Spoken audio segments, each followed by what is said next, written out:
Je sors de la séance d'acupuncture, faut que je vous raconte.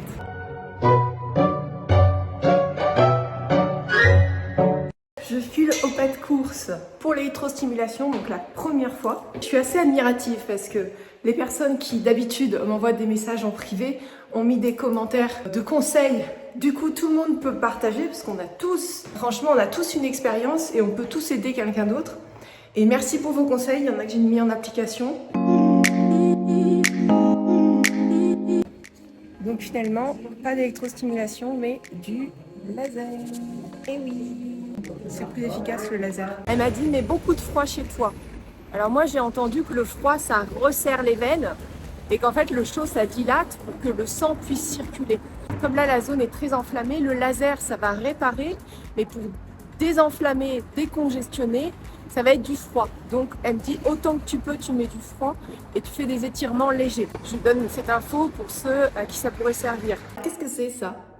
C'est un tapis. Ça va neutraliser l'excès de charge électrique dans le corps. Donc ce tapis là, que j'ai branché sur une prise, je m'assois dessus. Quand je travaille sur l'ordinateur et le téléphone, ce qui est tout le temps, ça me permet de ne pas avoir toutes les ondes électromagnétiques négatives. Et en plus, j'ai la carte Métatron que je porte sur moi. Parce que sinon, ça voudrait dire que je devrais aller chaque soir marcher dans l'herbe pour faire une mise à la terre. Évidemment, avec le temps qu'il fait, ce n'est pas possible. On vient de faire des essayages. En fait, il y a une espèce de brocante juste en face de chez moi.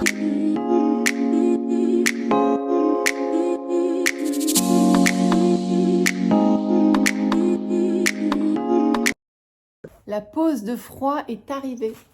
Vous connaissez les bains dérivatifs? Eh bien, je vais les mettre dans des chaussettes. Voilà. Commence le sketch. Ici, je ne sais pas comment ça s'appelle, mais c'est élastique.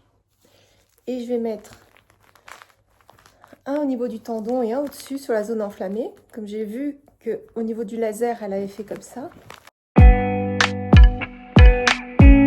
Et voilà. La petite pause de froid. Alors là maintenant, on va voir le chirurgien. Vous savez, je vous ai parlé de multivitamines qu'on injecte. Vous m'avez posé des questions sur Lyme, la maladie de Lyme, et donc voir plusieurs choses.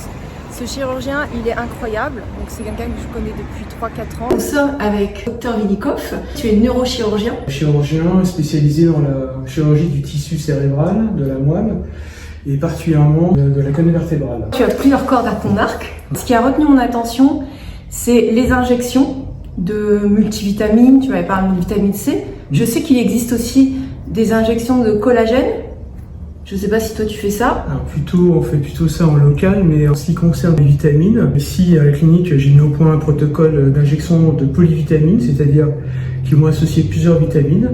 Donc la vitamine B1, B6, B12, la vitamine C, également des antioxydants tels que le glutathion et le bleu de méthylène. J'aimerais vraiment faire une conférence sur le bleu méthylène parce qu'il y a quelques personnes qui m'en ont parlé, qui m'ont vivement dit voilà, faut que tu fasses une conférence dessus. Pour mon coude, parce que c'était pour ça à la base que je t'ai contacté, après on est parti complètement sur autre chose.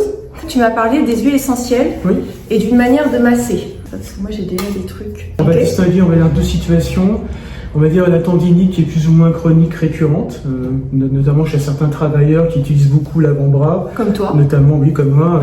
Voilà. Dis donc, ça va mieux. Oui. Je sens que ça s'est déconstruit. J'ai fait du laser ce matin. Oui.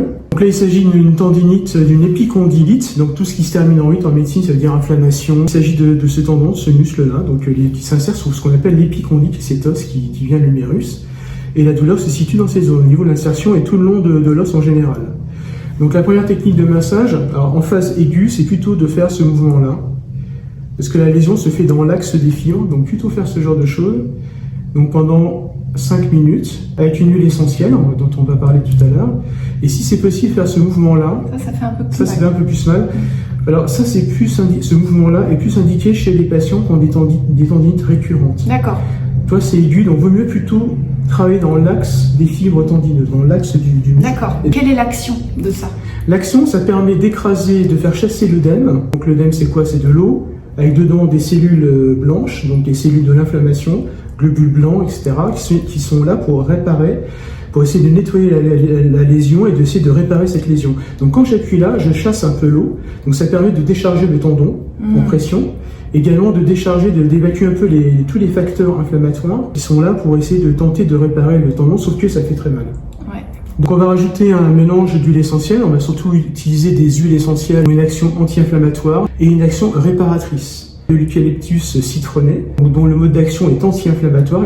Et surtout dans les huiles essentielles, ce qu'il faut faire, c'est les associer à d'autres pour créer ce qu'on appelle une synergie, qui vont potentialiser les unes des autres et donc augmenter l'effet thérapeutique. On va associer la Gaultérie odorante, dans celle-ci que j'ai ramenée, le Copaiba, qui a été découverte en Amérique du Sud et qui est utilisée par les Indiens d'Amazon pour réparer des lésions telles que des plaies superficielles, mais également des lésions plus profondes. Ah, génial. Il faut que cela soit mélangé dans une phase graisseuse de coco fractionné, qui ne s'oxyde pas. C'est ça sa propriété. Dès qu'on ouvre, elle ne s'oxyde pas, elle reste stable.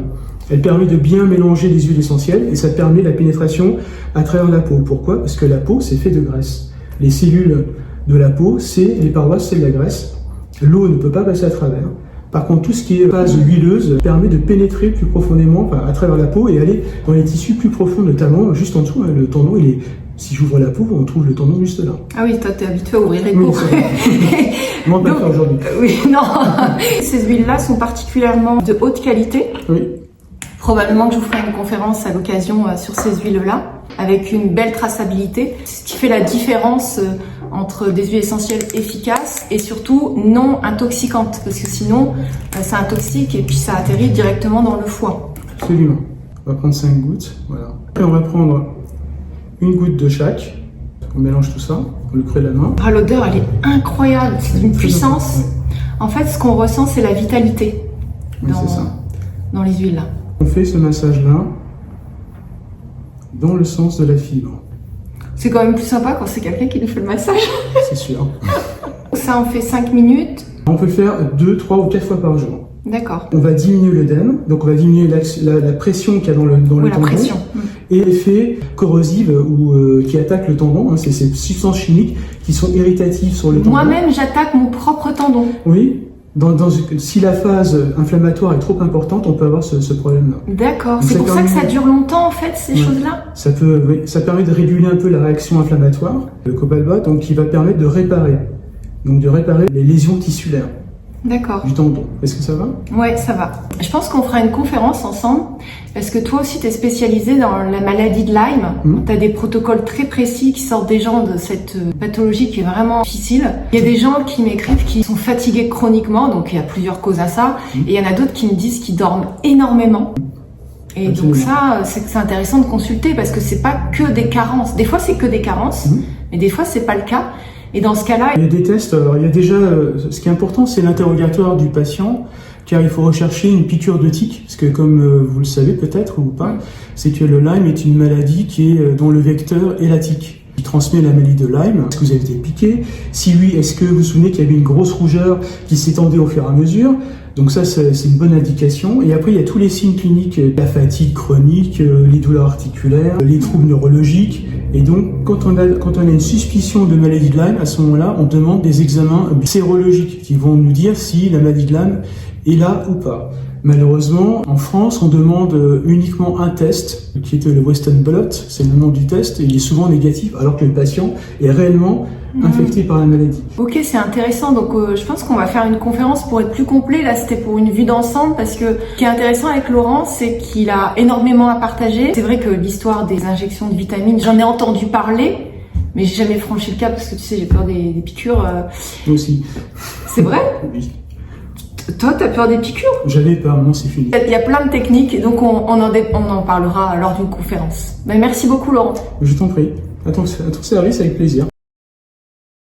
C'est vraiment important de faire ce que vous aimez maintenant. Moi, perso, ce que j'aime, c'est les animaux. Comme je peux pas en avoir, bien, je vais au refuge. Non seulement on aide les bénévoles et les chiens, ils sont super heureux de sortir. Et nous, on est très heureux parce qu'on est en nature avec les animaux. Vous êtes nouveaux, vous? On commence la balade avec Wolf, le berger allemand. L'autre qui est très câlin. Wolf, il déteste se balader, donc il fait toujours de la résistance au début de la balade.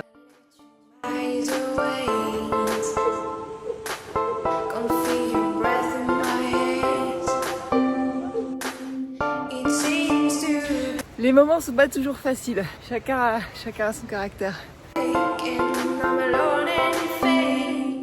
J'avais dit, Wolf, comme il aime pas se balader, tu le gardes hop, à côté de toi comme ça. Il me fait, t'es la femme la plus belle du monde, donc tu regardes droit devant toi, t'as l'intention et tu l'emmènes comme ça, le chien. Et ça fonctionne pas toujours son truc quand même. Hein.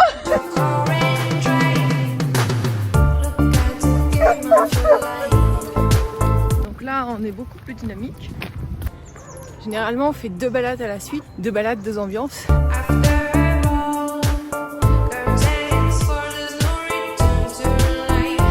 Oh, Kira, elle est contente.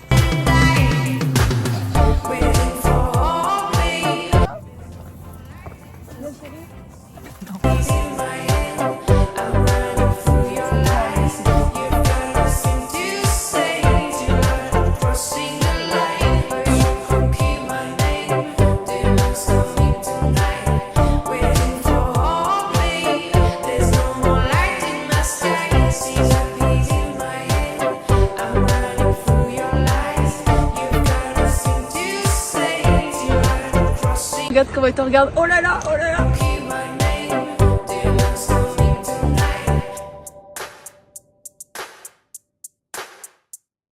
T'as beaucoup moins de curiosité, toi. Kira, elle est au taquet. C'est bon? C'est fini? Hein?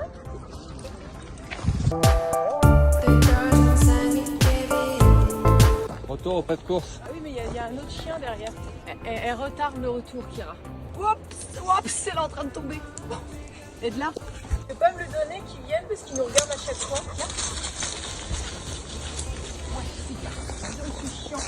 Ils sont contents. Hein.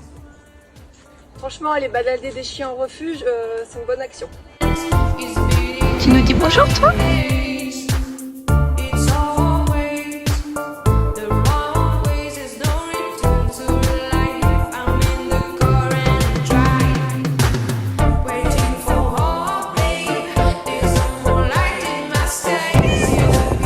Oui, aussi je me fais suivre.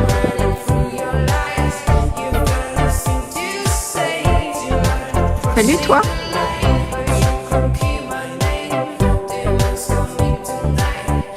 Celui-là il nous suit partout. T'as adopté un chat là?